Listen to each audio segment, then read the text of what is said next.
DD type fusion. Because by using a normal D plus D fusion, we can't explain the results. So I'll be assuming, for example, this kind of so-called multi-body fusion. This is a case of three-body fusion for outgoing branches, going to the lithium-6 ground state by electromagnetic transition, and other three are for emitting high-energy charged particles. In this case, with our latest experiment, we can say we observe this triton and helium-3 with the same kinetic energy and with some additional data, not very clearly identified. But we think we could identify these two particles in our latest experiment. However, in detail,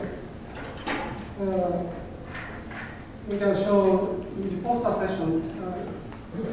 Now I only briefly show you the results without making a comment in detail about impurity analysis, for example. This shows the principle of beam implantation experiment.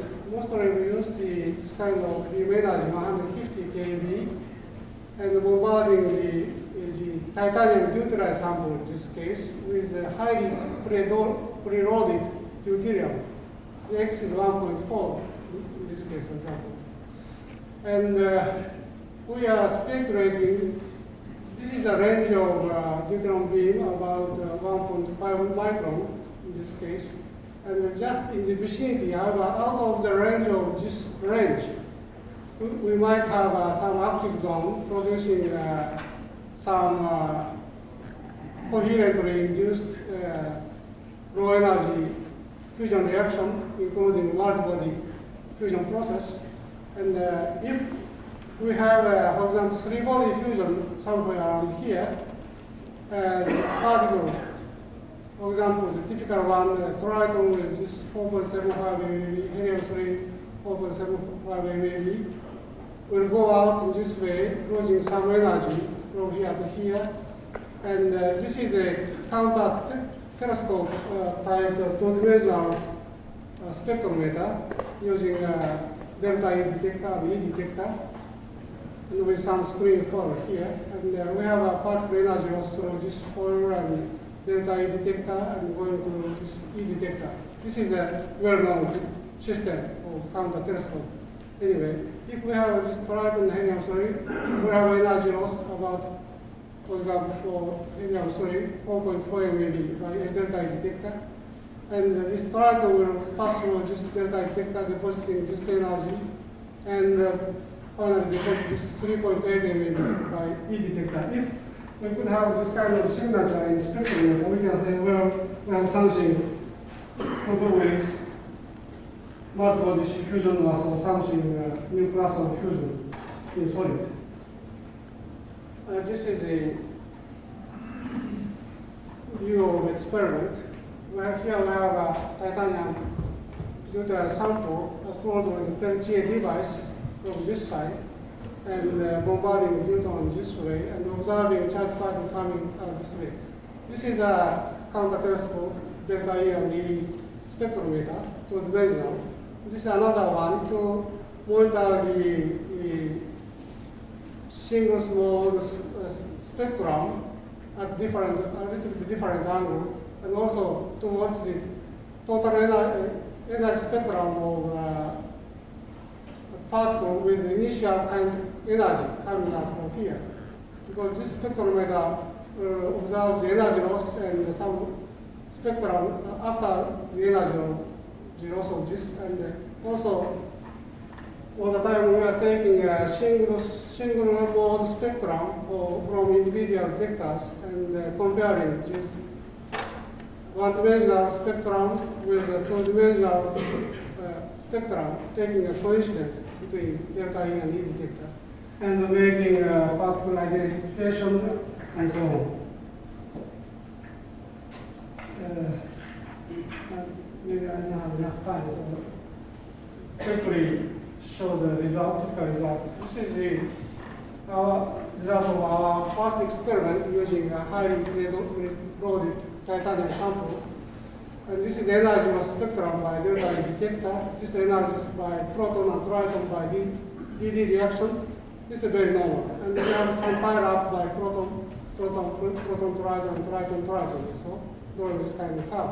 Beyond this curve, we observe this kind of peak, corresponding probably to signal from some helium type particle, maybe helium-3 or helium-4, we don't know exactly, but the peak energy of this is 4.4 MeV, you remember.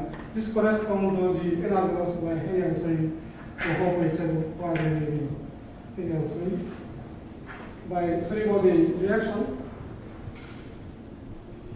this might be a kind of chance coincidence, but anyway, we observe that. And also, if we see the E detector spectrum after the energy loss through the delta E detector, this is a proton by DD reaction. And the high energy part, we have a pile-up spectrum, but here we have some storage shoulder, and having apparent peak or edge at about 3.8 MeV. This energy can correspond to the energy peak presumed by the view graph for the triton from three-body reaction. So we have some signature there. And if we compare very simply between the total energy spectrum by the, we call it EK detector. EK means the kinetic energy of particle. This is a monitor singles mode detector compared with the coincidence spectrum reduced from two-dimensional delta E and E spectrometer with coincidence. So this spectrum didn't contain the probably helium with this 4.3 MeV in this case, because this helium are absorbed totally by delta E detector, so this makes a dip here. However, just nearby we have maybe triton edge. And apparently the area, this one is almost equivalent, so these two may be partner particles of the same reaction, and also sharing this area of EK detector. This is a pile-up curve. So this is a net area of signal. So this is we have a superposition of two components. Okay. Then we try the second experiment to bombard the same point of the sample after 3 weeks of the first experiment, and we saw some change. However, the similar results were obtained. And this time we changed the neutron energy from 150 to 300 keV. This is the case of 150 keV. In this case, this is a spectrum from EK detector, total energy detector. So this part is now separated into two parts. So this is a with triton from helium-3. This is a pile-up curve from analysis. This is a proton double pile-up. This is a proton triton pile-up. This may be contamination or DD reaction, we don't know exactly. And here we see some alpha particle peak. And we have done similar analysis for this spectrum for E spectrum and delta E spectrum. We have edge with a triton with circle and helium-3.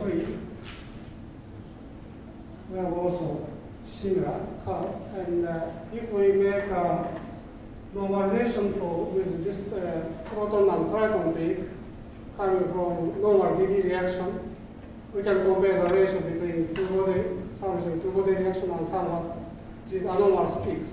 And we can say the integrated count for this T3 and S3 are almost similar values, maybe from same reaction channel. And also, we have been doing analysis using a three-dimensional contour like this to identify particles. This is to two-dimensional spectrum. This is a pi-rap peak. And this is a triton is behind this proton pi-rap. So this cannot be pi-rap signal because the energy loss is smaller than proton pi-rap. This is identified as a triton because of energy loss. And this is a sliced cut of this part. This is a triton window. This is a proton double pi-rap window. So we can say this is showing triton signal. Now this kind of data, and the time is so limited, so I have to go very quickly. And this is from three-body reaction. The three-body reaction makes this kind of compound nuclear state, and with odd parity, that should transit by a E1 transition to lower plus parity state, and going to the ground state of Accession. This is it's considered to be major channel, but this time we observe so.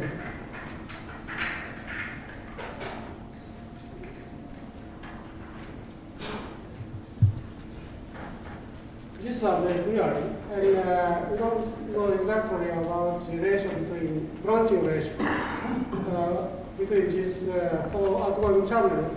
However, from the knowledge of nuclear physics, maybe this might be major channel. So we should have a generation of lithium-6 somewhere. And I think we have to look for very seriously the production of lithium-6. This is for future tasks. And also, I have something to tell with for body fusion, but I don't have time. So, and another thing I have to tell is if we compare the observed anomalous peaks regarding that is the three-body fusion, and comparing with the existing knowledge of nuclear reaction process in three-body collision, this is a kind of model based on this sequential process of two-body, and this admixture of two deuteron will make a second reaction with deuteron and maybe going to this state, or going directly to charged particle emission, and we can calculate the reaction rate for this process. This is a formula. And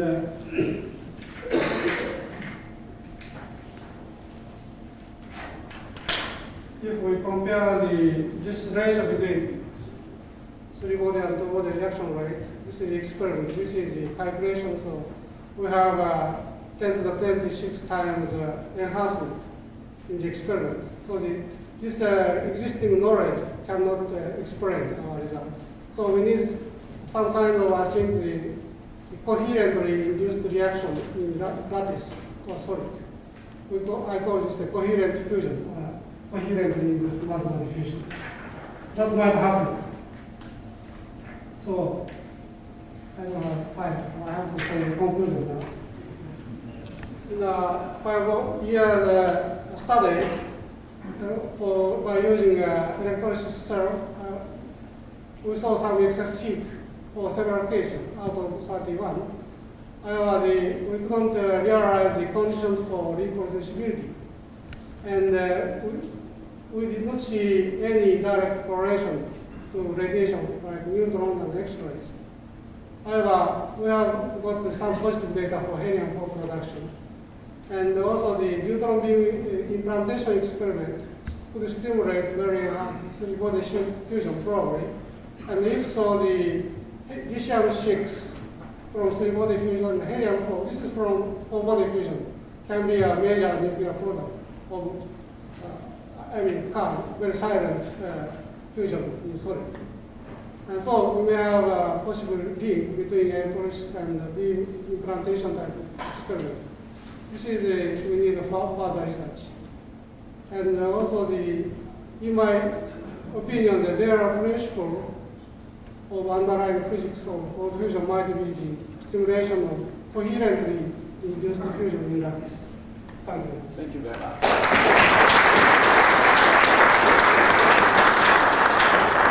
Professor Takahashi, the fact that I wrote up and try to indicate to you that we have to take stick to the time schedule doesn't mean that I don't appreciate your contribution, which I think is one of the most significant I've heard for a long time.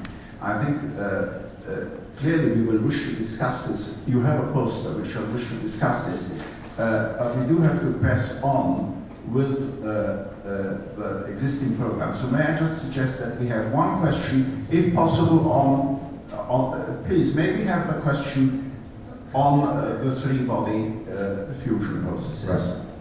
Right. Tom Tassel, retired from EPRI. I'd like to know if you know the content of lithium in the titanium samples, so that if we look for lithium-6, could we find it? The small amount of lithium-6 that you will produce, is there a low enough background of lithium in the titanium for us to do that? Thank you. We are also going to try that kind of experiment. And by using probably by NRA analysis, deuterium beam itself for lithium-6 analysis. So we have the lithium-6 different, we have a 2 alpha pattern for the reaction. I think this is so important. May I suggest to the people who are going to organize the next conference that we have a session devoted to the topic self-gathering neutron tubes are not dead. And also in the Thursday evening, we have a workshop for low-level information. Yes. So I can tell some details. Right, but I do think we should press on and give Roger Stringham a chance now. Thank you very much.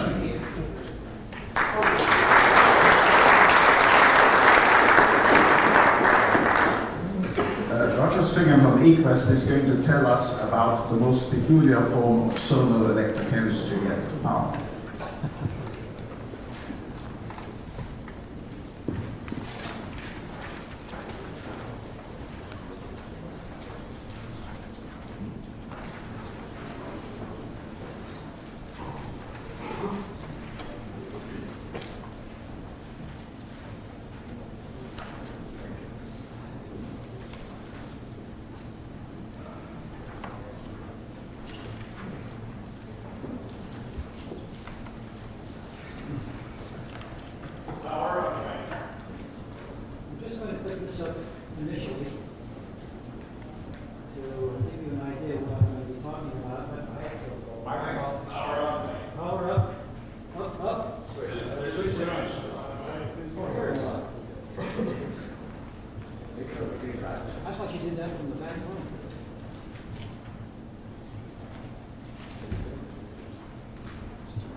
I don't have my glasses here, so...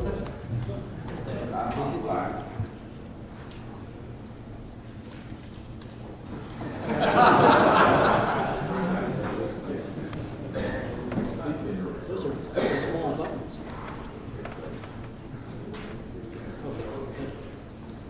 Is that better? I'm going to skip some of the bubble physics, which is fascinating, but it's really not probably appropriate right now because we don't have very much time. But this will be a poster and we can go over it.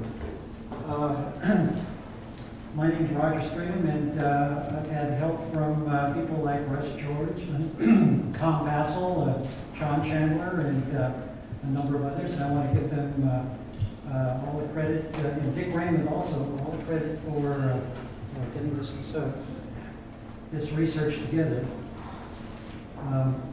Now this bubble that we have here is actually a micro accelerator. And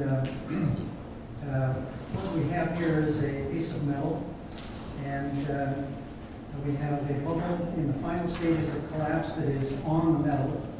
And what we see is that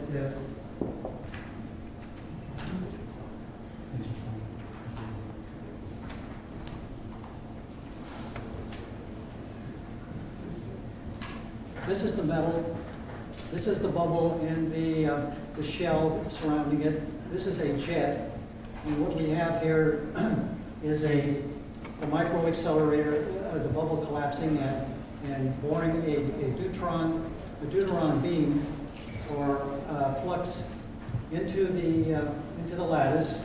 It's very high density, and the lattice accepts it, and then it disperses it however it feels. And these are generated in an acoustic field, and we have to run the acoustic field at 40 kilohertz, or 40,000 times a second. So there's a new generation of bubbles every 1/40,000th of a second. Within the bubble, what happens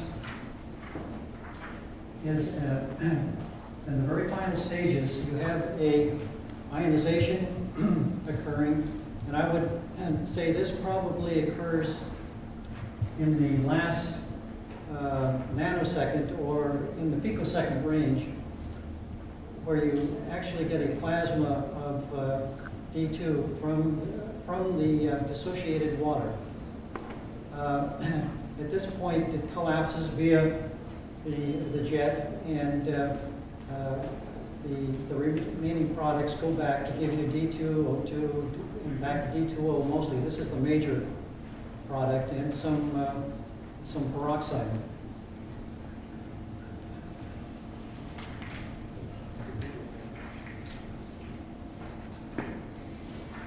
One of the major tools or bits of information that we have that will come into play later on is the heating and cooling curves that are established in our steady state calorimetry.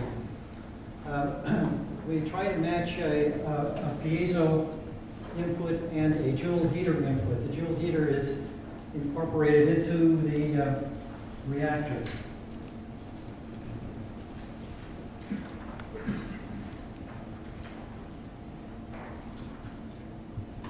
This is our basic system, and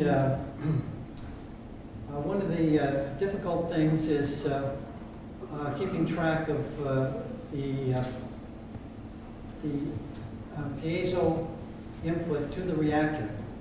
And I think we've finally accomplished that, but there's still some problems, but we've done enough experiments, so we feel quite comfortable with it. This is the Joule heater that we match the piezo acoustic input to. This is the reactor. This is where we have a piece of foil that's about 2 inches square with 15 cc's of water. And this is a bubbler. This is would be D2 up here. And this is a static system, something that's quite new. Just in the last few months that we've established a running reactor. And the reactor itself is quite simple.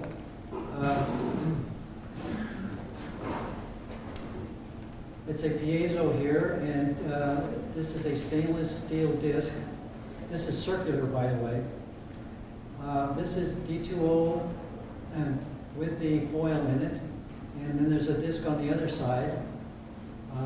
We actually have a piezo over here that is a receiver, and this is the broadcaster. And we use external pressure of argon over this system, and to probably 3 or 4 atmospheres, depending on what the overall temperature is.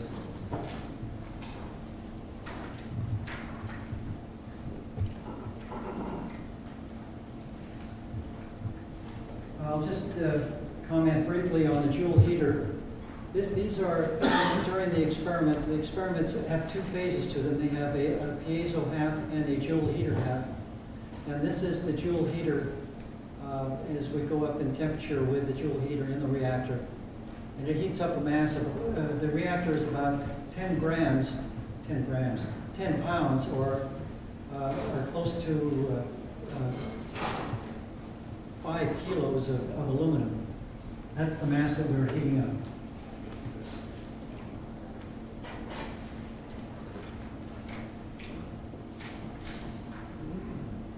Now this is the crux of what we see.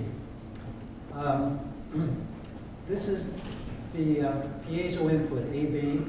This is the excess heat that we generate, and this is what we put in, but we don't actually measure.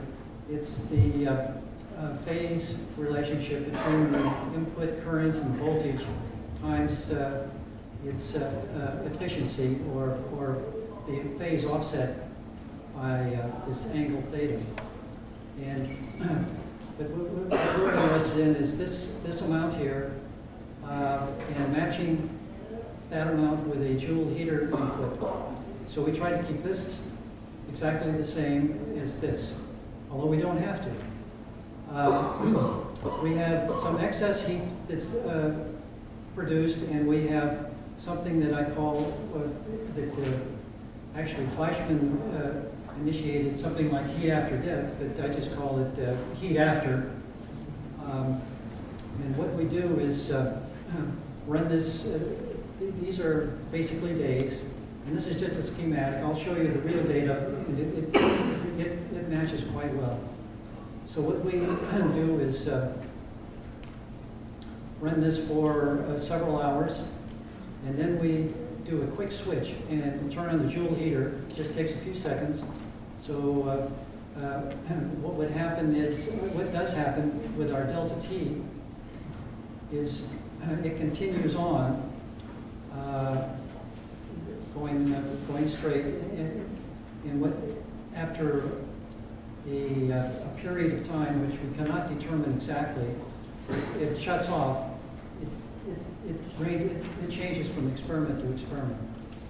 And what happens is you have the cooling curve right here reproduced. And then if you go back and use a smaller amount of piezo, you have the same QX, and you turn the joule heater up to match this output, then you get a little lump here, and you get the heating curve going up as this QA progresses. QA and QX are actually the same thing, I believe. And then you get a switch that is pulled. I don't know who pulls it, but it turns itself off. And we get our cooling curve back. On this side is the delta T, and these are the watts input, and this is the time. So that's the general format of all our experiments.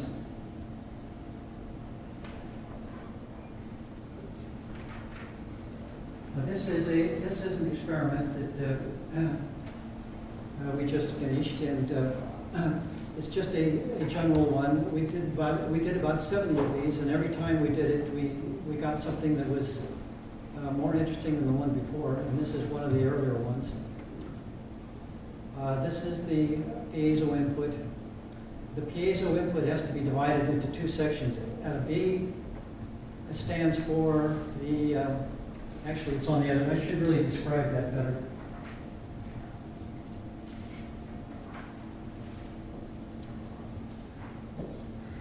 The B,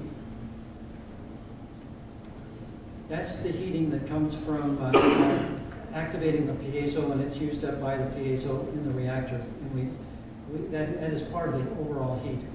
But A is the acoustic energy that goes into the D2O. Now, this can be divided into two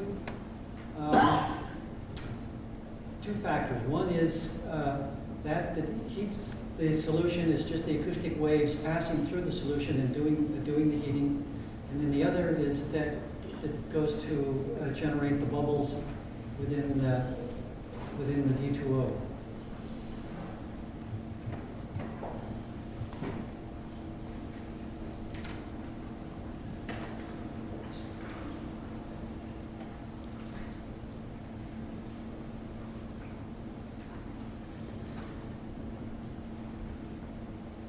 Piezo heating, excess heat, and this is the excess, this is the heat after the joule heater. We turn the joule heater on. First we turn this, the piezo off, the joule heater on, and you can see a delta T here of about 5 degrees that lasted for several hours and then decayed through the some sort of internal message that gets to the to the lattice, it says it's time to quit. It's not a chemical phenomena. It's something very unique. The number of joules that we see here that are produced are something in the order of, I would say this might be 300,000 joules. We've had some that have gone as far as, or as much as a megawatt, or 1.5 megajoules, I mean. This is the next experiment. We just run these continuously on the same foil, 1, 2, and 3. They go on and on. It's basically the same thing, except we combined the acoustic energy with the piezo energy to see if this would have any effects on the overall process, and obviously it doesn't. And over here, what we've done is we've tried to see if, by guessing what the overall QX would be, what would happen to the particular data. And it comes up and it actually performs. You would expect this to be a straight line all the way across, and then decay at some point that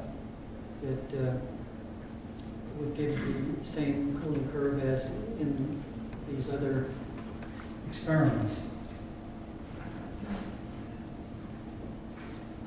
Now what I have here is just a continuation of that same experiment. And you can see this is a shorter period. We can't predict these periods. But it's just the same thing over and over again. And we changed things a little bit. This is a little bit more intense, but we are using pulsing. And we pulse the acoustic device, and we can vary the pulse and change the amount of heat input.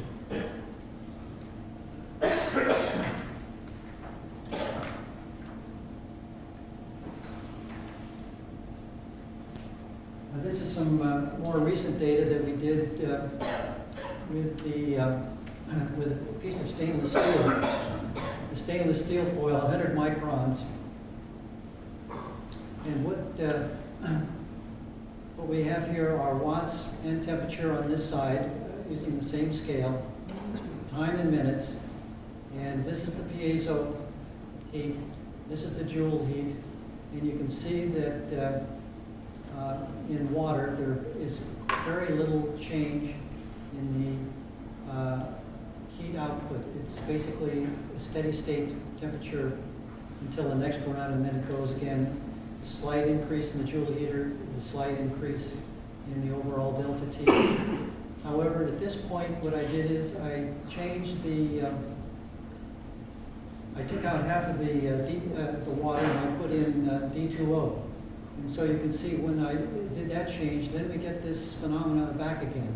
But there's something else here that is very interesting also, and I don't want to comment too much on it, but it's I see it over and over again in the water D2O systems where this keeps on going for a long period. So there's there are two effects here as far as heat after. There's part A and part B to the heat after effect.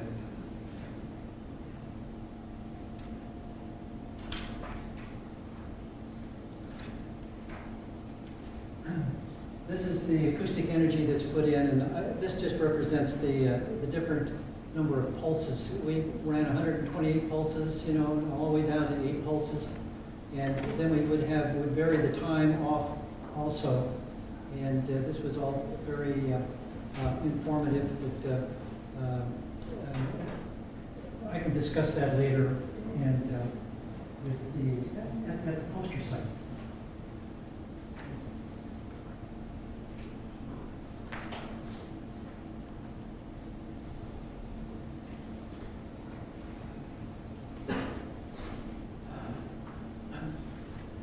Well, these are some of them. I want to talk about the foils a little bit. The thickness and the surface area that we used were about 100 microns, 50 centimeters on the side. We've tried copper, silver, titanium, nickel, titanium, stainless steel. These give very interesting excess heat. We have tried silver. It's one of the ones that produces the heat after very, very predictably. The durability of the foils follow this particular train. However, we found that we can, by pulsing, we can make the most sensitive one, the one that would give it good stability. Palladium would be right in here with silver, but recently we haven't been using palladium, but it's certainly not ruled out. It's a very good, but it's more expensive than some of these other metals. The pre-treatment of the foils, it seems that increased grain size gives you, I won't say it's better results, but what happens is it affects the durability. The bigger the grain size, the less durable the material is. The cavitation and the hydration of foils, well, I look at these hydrides from the bubble jet as being transient hydrides, and although they really aren't transient, they are fascinating. You'll have to come and talk to me later about these foils and foil events. I want to get on to the conclusion. I just want to show you the foil and how active it gets. You put acoustic wave energy in here, and this is what you see on the foil. You get these oscillations. You get a standing wave. It's actually impressed on the foil, and after you take the foil out, you can see the impressed standing wave on the foil. And this quickly are ejectocytes that are fascinating.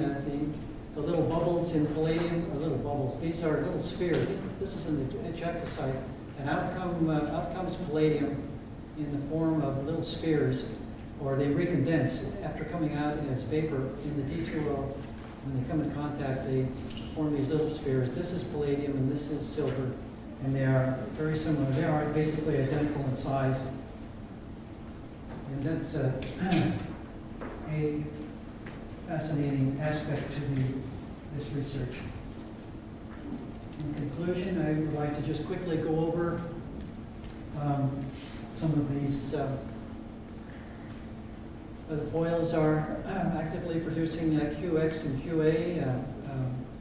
The metallic lattice type may not be important. The purity of the metal doesn't seem to be too important. We like to use pure metals because for analysis you get a lot more information out. Transmutations probably. Ejectocytes are not unique to palladium, and they're not a major part of the excess energy production. You can have good excess energy production without any ejectocytes. The piezos are single opposed. You can have a transmitter or receiver. You can pulse or have continuous wave. The controlling parameters for the acoustics are, for the acoustic system, are external pressure of argon, the temperature, and the acoustic input. Temperature and vapor pressure are basically synonymous in this situation. The cavitation, D2O forms excess heat in most metals. D2O probably forms excess heat in most metals, and this is the most exciting part right here, because this produces the greatest amount of heat. And H2O works with a number of metals, but it doesn't work nearly as efficiently in silver as with H2O as it does with D2O. And the last, no measurable excess heat from stainless steel and water. So I think I'll conclude with that. And any other questions, maybe at the poster.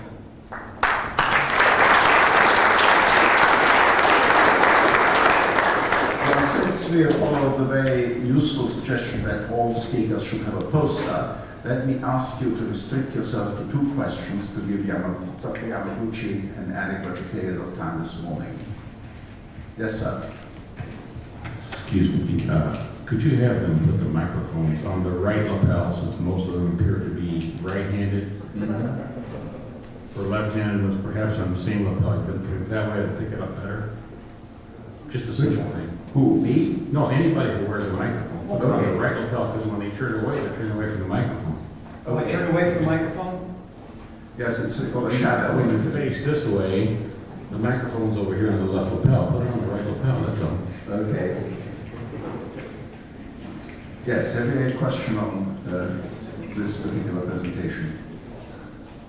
Or are we going to wait for the poster? It seems to me we're going to wait for the poster, so let me thank you once again and ask Dr. Yamaguchi to give the next presentation on some work which he did at Impra Europe.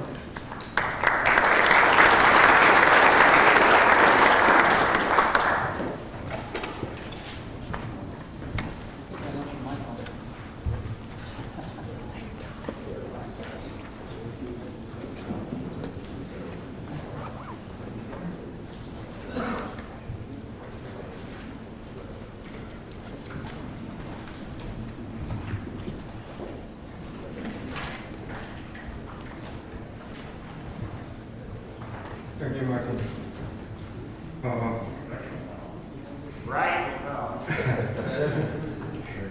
My name is Yamaguchi Eiichi from Entity Basic Research Laboratories. But this affiliation of this research is IMRA Europe Central Scientific, which does not exist anymore. The title of my talk is slightly changed to Excess Heat and Nuclear Products from Palladium Deuteride Gold Heterostructures by the in-vacuum method. Actually, it is more than 5 years since I presented my last talk in Nagoya in 1992. So I would like to briefly explain the motivation of my research. Actually, in 1989, I tried to perform the experiment of D+ ion implantation on palladium deuteride. And I confronted a very strange phenomenon. All the samples, palladium deuteride with the gold deposition, produced excess heat, and finally the samples were all melt. So this is the kind of extended continuation of reproducing that strange phenomenon. And actually, when I was invited by kindly Martin Flashman and Stanley Pons to join IMRA Europe, I decided to construct my experimental setup from scratch. And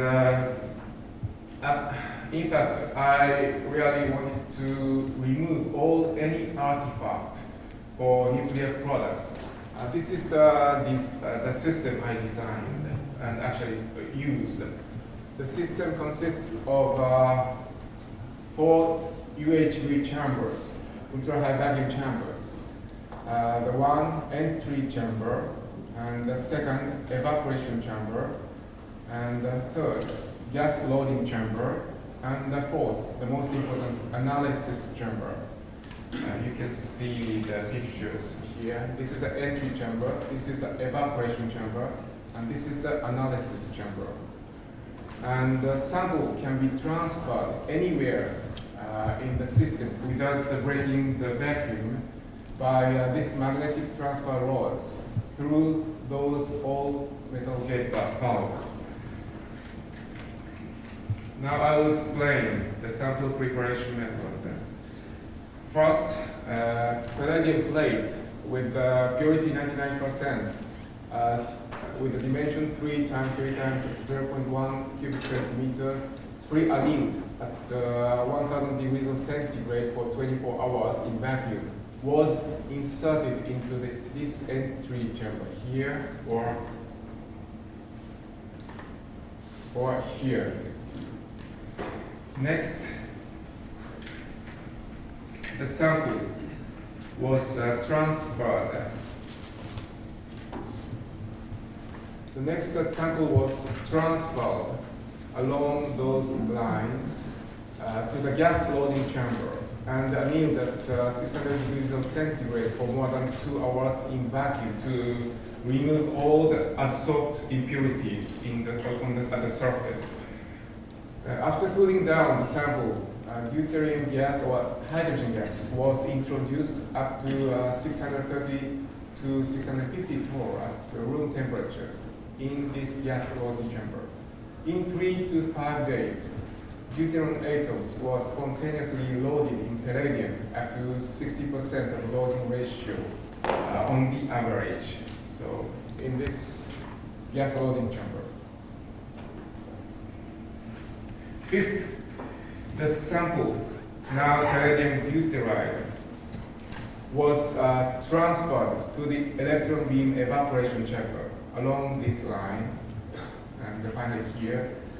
And here in this electron beam evaporation chamber, thin gold film with a thickness of 1,500 angstrom was deposited on one side of palladium deuteride. And for some samples, thin silicon dioxide film was with a thickness of 100 angstrom was deposited on the other side, like barbecue. Finally, the sample, now sometimes silicon dioxide, palladium deuteride, gold heterostructure was finally transferred here to the analysis chamber. And you can see the analysis chamber, and I have to note that analysis chamber has 3 windows, and all the windows has 2 double glasses, and in between, all small chamber was evacuated up to 10 to the minus 11 torr, so that there is no possibility for helium 4 in the air to go in an analysis chamber. And this is the manipulator, and this manipulator enables us to locate precisely the tungsten needle as the electric field through, and 2 thermocouples on the specified point of the sample surface. And I have to also note that constant electric power is injected through the tungsten needle to the sample through the gold side of the palladium. Now I will, at this analysis chamber, we have a complete set of the measurement system of nuclear products. Number 1, charged particle to measure the charged particle spectrum, we have 2 silicon solid state device SSD with the active thickness of 500 micron. Within this chamber, here the sample, those SSD is located here. And to measure the neutron counts, we have 4 helium-3 neutron detectors. And in this picture, you can see this white one neutron detector, and the second, and the third, and the fourth very huge, like a bazooka. And also to discriminate the neutron gamma contribution and also measure the spectrum of neutron and gamma energy, we have a liquid scintillator, 10-inch BC501A, this one, produced by Micron. And also to measure the X-ray spectra, we have 1 terabin zinc telluride SSD in this chamber. Furthermore, we have the measurement system for mass spectroscopy. This is the picture of our mass spectroscopy produced by Balzos, and we collect a part of the gas released from the sample through this quarter-inch flexible tube to this mass filter with the length of 300 millimeter. And this is less than half resolution as I used in NTT. And now I will explain the results. First, This is a result from palladium deuteride gold heterostructures. And here in this figure, the sample temperature and the pressure in the analysis chamber and the input power and output power is plotted as a function of the time after injecting the constant electric power. Here, the evaluation method for this output will be explained in more detail by posters by my colleague, Mr. Sugiura. And as you can see easily, you have endothermic effect at this point. But at this point, suddenly the temperature increases rapidly and output overcomes the input, which is the excess heat. And excess heat lasts for several hours. And the important thing is that the two-dimensional plastic distortion, this deformation, always occurs at this peak excess energies. And this plastic deformation occurs within 10 seconds.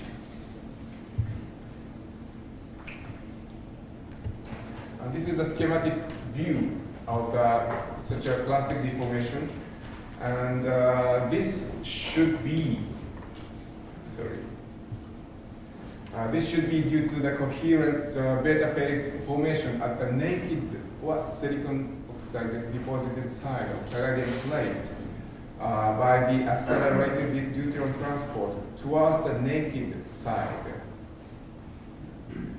And but strangely, the lattice constant at this surface and also the lattice constant at this surface is exactly the same as the pure palladium after the plastic deformation, after the excess heat evolutions. This means that all the deuterium atoms are already released, and this becomes like a broken balloon.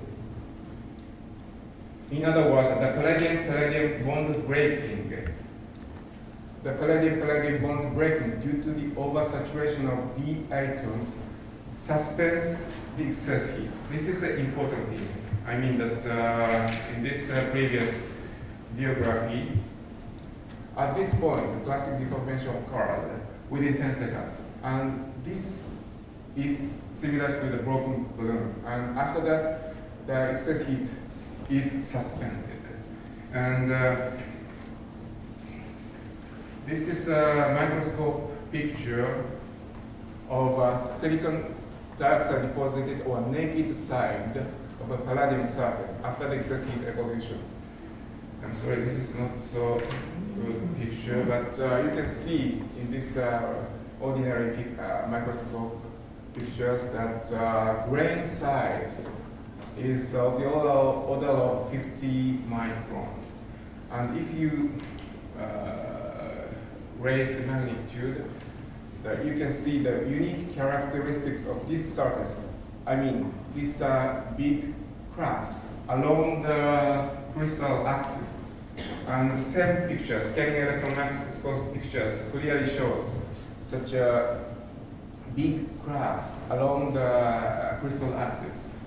And these cracks are so deep that scanning electron microscope even cannot reach the bottom. And on the other hand, gold deposited side of the palladium surface has totally different characteristics. Of course, the grain size is the same, but if you expand the magnitude, you cannot see any cracks. But instead of cracks, you will see some fat foldings like this. And these foldings, fat foldings here, is independent of the crystal axis. And this is really a ring of the gold shrinkage. And also, these cracks, these long cracks, is a ring of the palladium bond breaking within 10 seconds. Nevertheless, we have observed no evidence of the nuclear products. This is an example of the quadruple mass spectrometry. Here, the ion pulse counts are plotted as a mass around the nominal mass 4 for various time regions. And here, of course, you have a gigantic D2 peak, but there is no peak around helium-4. But there is something, but it's not clear anyway.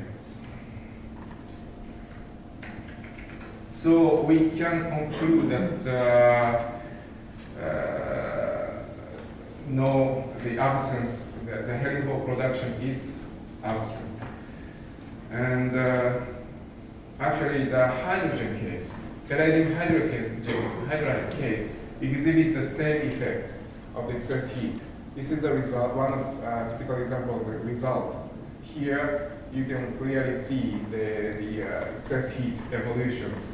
And in this sample, the total excess power is 1.9 kilojoule, and the energy generated per atom is almost 1 electron volt.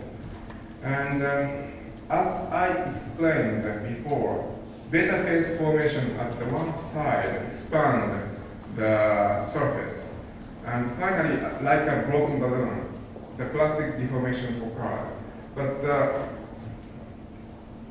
if you suppress, if you increase the stress field, then the enlarged stress field may enhance this excess heat evolutions if the stress field is one of the origins of excess heat. So, motivated by these expectations, we have done the experiment in which the sample stress is suppressed, and I mean the stress field is increased.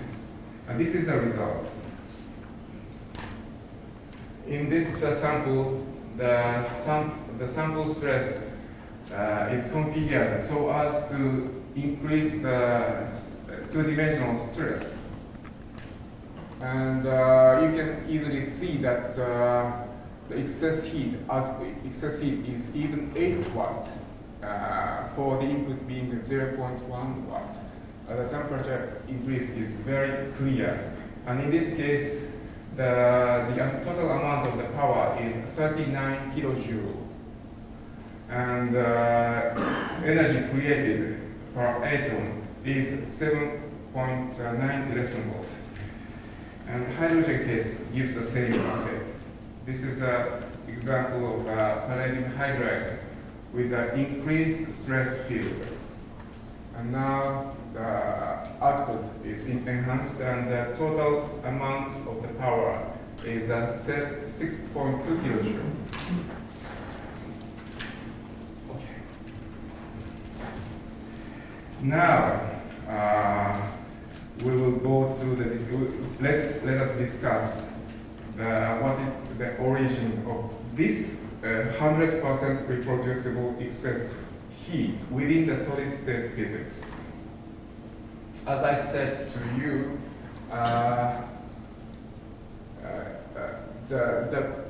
if you assume the beta phase formation at this layer, you can solve the mechanical equations. And if you solve it, you can have the value for the thickness of the beta phase as 51 micron. And two-dimensional stress is estimated as 96 kilobar in our samples. And that's in the suppressed case, I mean the increased stress field case, the two-dimensional pressure will be 110 kilobars, or we would say 9.6 gigapascal and 11 gigapascal.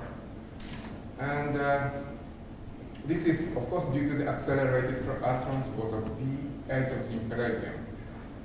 And in this, under such high two-dimensional pressures, we can expect the hydrogen potential in palladium is strongly modified.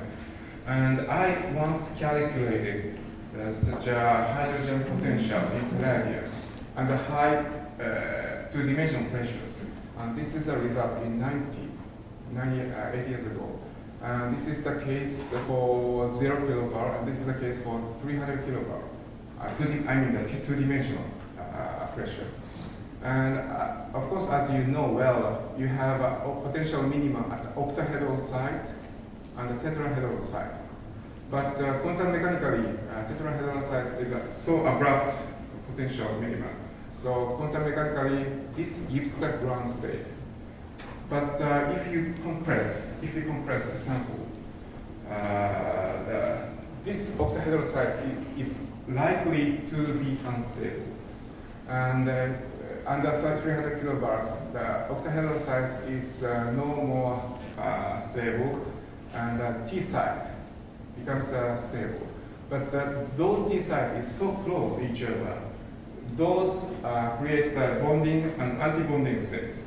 And bonding states, if the hydrogen occupies the bonding states, the posterior hydrogen atoms, in our case, has to occupy the anti-bonding states. And we calculate that the difference of energy is almost 1 electron volt. So this is the conjecture. The energy diagram of the interface between palladium hydride and the vacuum. This is the interface. This is the palladium. This is the vacuum. And the green line represents the hydrogen molecule potential. And the blue line represents the potential for hydrogen atoms. As you know very well, the dissociation energy per atom is 2.24 electron volts. And absorption energy for hydrogen atom is almost minus 0.6 electron volt, measured from this vacuum level. And this is well known, so that absorption energy is almost around minus 0.2 electron volt. And it is well known that field level in palladium is below the vacuum level, so that the hydrogen, the reaction from palladium hydride to H2 molecule is endothermic.